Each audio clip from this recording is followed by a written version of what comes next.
know already.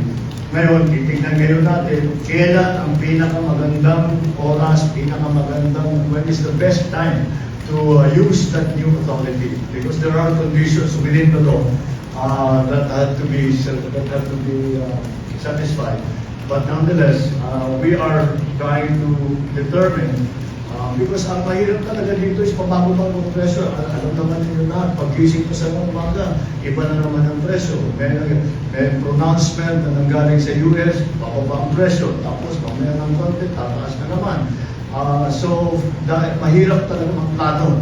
And that's why we are going, and that's why we have been trying to find the optimum levels in terms of support, in terms of the suspension of some of the charges that the government exacts from especially from food products.